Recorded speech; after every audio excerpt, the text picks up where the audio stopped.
What's going on, everybody? Welcome back to Rainnite Gaming. I'm a Rainnite, and it is almost time to go out in person and play this deck in cardboard form at locals.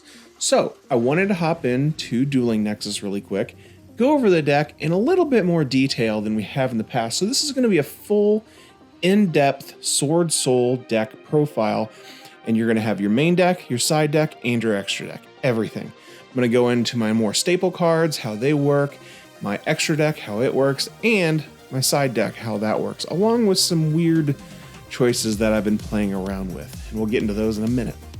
Also, if you're not used to Dueling Nexus, don't forget you can go in and be a contributor. You'll get a bunch of free stuff, which is really cool because they now do the Battle Pass, so you can play, earn points. I'm currently level 32. But you're going to be able to get lots of free stuff along with like card rarities, which you'll see in my deck profile, so you can actually add a little bit of bling to your playstyle. Okay, jumping into the SwordSoul here. We've got our deck. We're playing 40 cards, and I'm pretty happy with the deck. There's a couple things I might change, but I'm pretty cool with it. So let's get into the basic stuff that it's been pretty consistent for a long time now. So we've got our 3 Ashuda. This is a free summon and a free summon off its banish. Really cool for extending or coming back from hand traps. Then we've got 3 Vashuda. This one could be played at 2, but I prefer it at 3 just because I want to have more options at playing monsters instead of maybe just bricking on not having enough stuff. And this is also just really good removal for cards that can't be destroyed. This just shuffles things back into the hand or extra deck. So really nice. Then we got Ahira playing 2. The tuner comes up really nice. And also the taking stuff out of the banish zone into the hand comes up because you can get things like Long Yawn or any of your SwordSouls back, which is really cool. Then we got Shathana. Shathana is just a good battle phase thing. So if you've got your monk out there and somebody destroys it, you get to banish this, bring the monk back out, and destroy one of their monsters. Like you could take out an access code talker or something. It's really cool. Then we've got Moye playing at 3. I don't think the SwordSouls have changed in their ratios for a long time for a lot of decks, and I'm keeping pretty consistent with them as well. So Moye, along with all the other ones, when you summon them out, you're going to get a token along after you use their effect, and then they have effects after you use them as synchro summons. So Moye, when you use her as a synchro summon, you're going to get a search, which is really nice. And then when you do Long Yawn, you get to burn damage. And then when you do Taya, you get to take something from the deck to the graveyard. But let's talk about that for a minute, because something I was finding out was I felt Taya was very just not the best. I was like, what can I do to make Taya feel a little better when I'm synchro summoning with her? And what I came up with was Toto, Virtual World. This is a great graveyard effect that when it's in the graveyard, you can bring it back out by just pitching a worm from your hand to the graveyard. And she comes out as a level 6 tuner. So that actually lets you do a lot. Say, you have, when you're a normal one of these guys out and they get ready your token, you can bring her out, and guess what? You're back in it. So really nice. So I felt after testing this out, this really makes Taya a much better beginning of combo card. So really good. Try it out. Tell me what you guys think in the comments down below. What other cards would you guys put in this deck that you're not seeing already? I love getting great ideas from you guys. Finishing up with our honorary SwordSoul card, we've got Incredible Ecclesia, the Virtuous. She's really good because she can special summon herself, or she's a normal summon, and you can get any of your other SwordSoul monsters off of her. So really good starter, even better going second. Can also be really good bait for hand traps, because if they try to imperm this, you can go ahead and send her, and the imperm doesn't work, you still get all your effects. Really cool.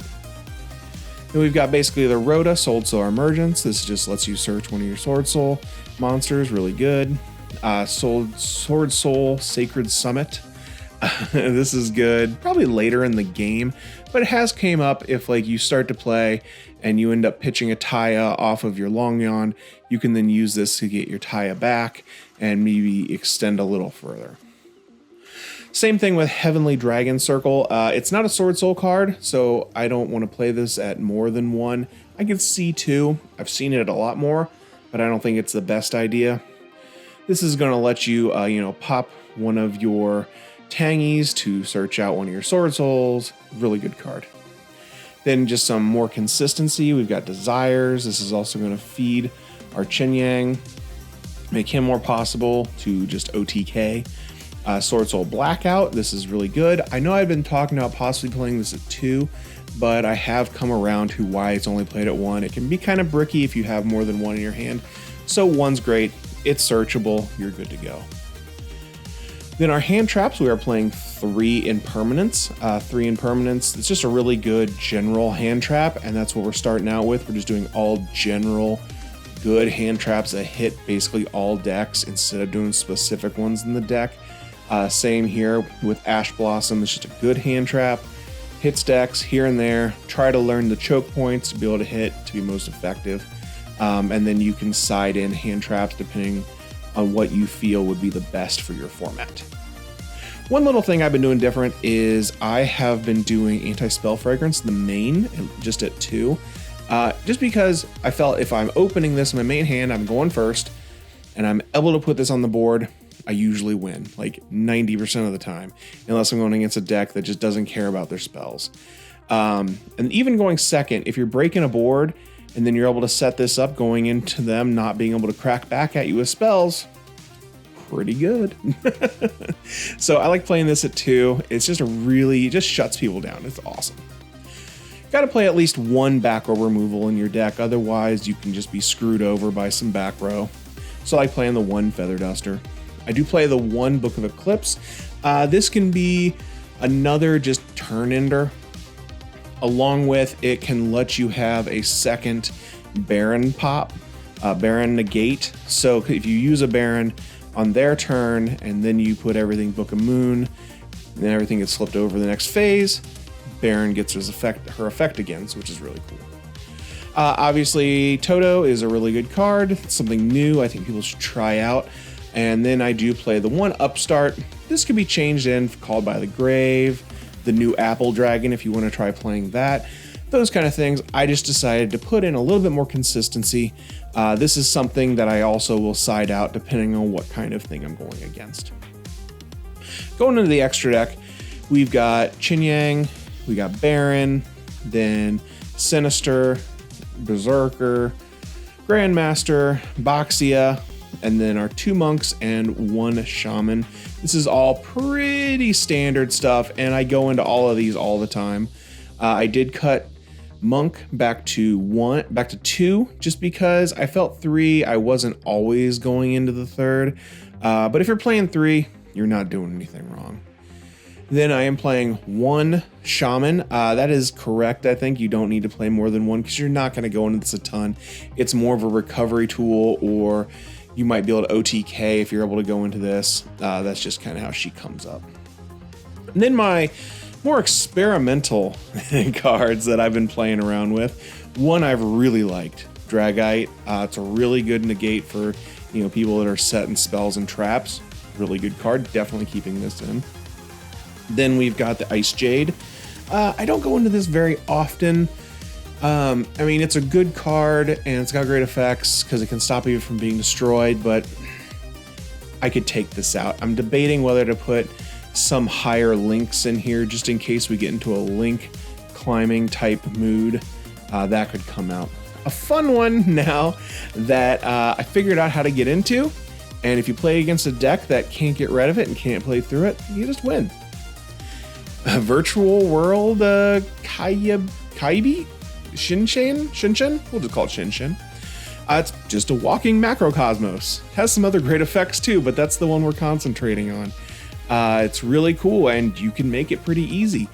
You do have to have the correct hand to do it because you're going to need to modify your levels a little bit, and that's going to happen with your SwordSoul Emergence or your Summit that lets you go up or down on levels of monsters, and that can let you get into this level 9. And then last but not least, I'm just playing around with this. This may not stay in the deck, but I did it just because I figured out I could make it with Toto and Long Yon, you can go into the level 12 Final Sigma.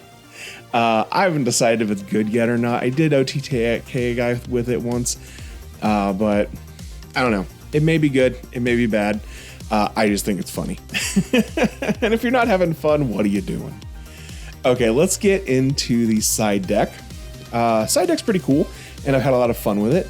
So Droll and Lockbird, this is a powerhouse, high effect hand trap. I do play it in the side because not all decks are affected by it. So I wanted to stay with my general hand traps. And then if I'm going into a game where I really think I need a lot of hand traps, I'm going to go second. I'll probably side out my SwordSoul Blackout and both of my Desires, and I can put these 3 in there. So that's usually what would come out at that point. Then we do play the third Anti-Spell Fragrance if you need to pop that on the field, plus you're going first. Having 3 of those is good.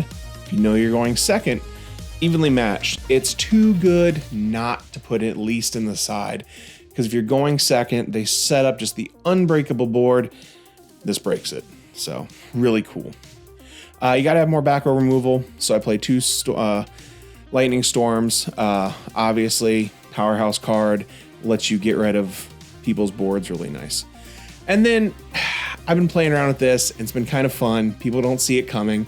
I play a rather robust kaiju package, and there's a reason for all the ones in here.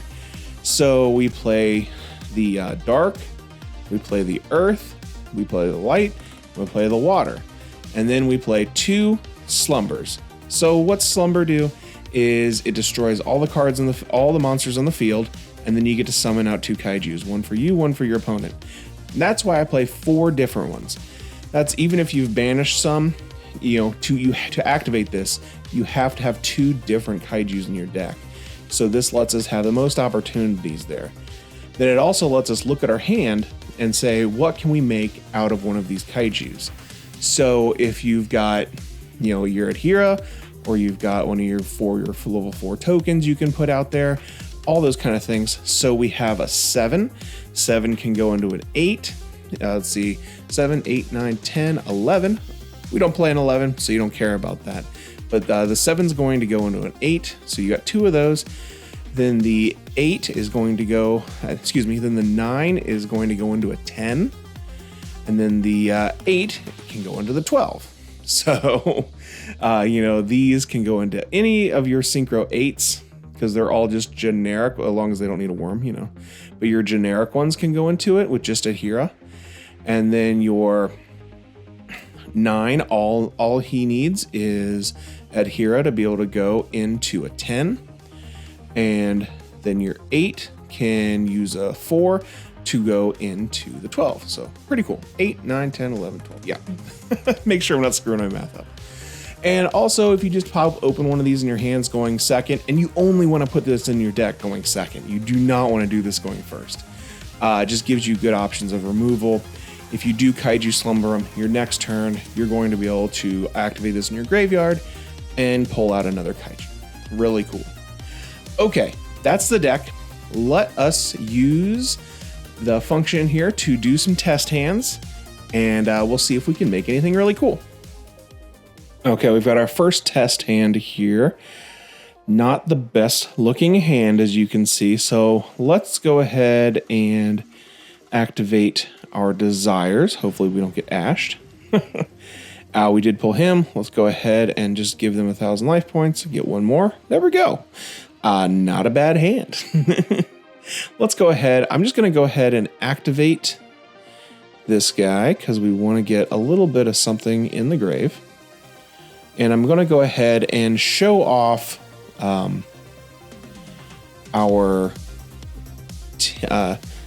Taya play. Because, I could go into my normal save combo, but, let's show off what this card can actually do.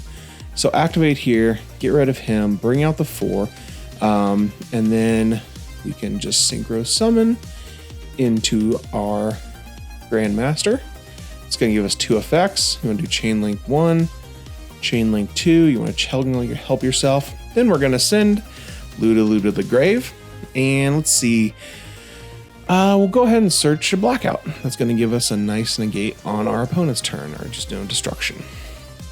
We're going to go ahead, activate her, and then we'll just send him to the grave. She goes out there, and now she's a tuner. I'm going to go ahead and activate his effect using this, getting that back out there just for funsies, and it also gives us more fodder off of him because now we can send our water. Water's back in here to protect for when they destroy our normal monster. Summon him out. He gets his token. And then we've got a lot of options here. You know, we could go into our normal 10s or we could go into the 12. So say you're going second, you're just trying OTK. Obviously, Chin Yang's a really good option. This guy does removal. This guy does burn damage. This one protects you. But just to show that we can do it, we'll go ahead and go into this boy right here. There you go. Not the best thing to go into, but it's just kind of fun to see. Yes, you can make that if you want to. And then we'll just set 2. And as you can see, we've got a pretty cool board. This probably should have been a Baron, but you see what you can make. Okay, let's try out another test hand here. More searches. Let's go without using the search. We will go ahead and activate here. This is, we'll just go ahead and do this. That's going to get us a search. And what do I want? I'm going to go ahead and get him, because then we can summon her out. This is going to let us get our normal summon of Moye. Moye's effect will then reveal our tactician dude, get us him, and now let's see, we could activate him if we wanted to have a little bit more of a board presence, but that is going to lock us into worms. So let's just go ahead and not use at the moment. That's something you can use as recovery later. Then we do our chain blocking because the search is better than the draw. And to see what we need, we'll go ahead and just get a Taya to hand, and that's just going to be a pitch off of our Long Yan. It's going to generate a token, and see, we could activate him again to give him more pressure out there, but we don't want to do that because, again, we want to go into him. There you go. That is our basic board. And then, of course, you've got 2 back row.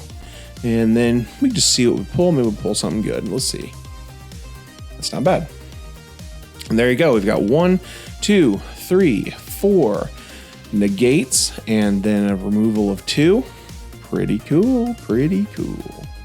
Well, that's going to be it for me, guys. Hopefully you enjoyed this in-depth deck profile and test hands into what I'm thinking going to locals. And hopefully you guys are enjoying the series. You are enjoying seeing SwordSoul, and you will come back and watch some more of my episodes after I get back from locals. Hopefully I can hold it down and bring us back some packies. Okay, everybody, I will see you guys in the next one. I'm Rainnite. This has been Rainnite Gaming. Bye.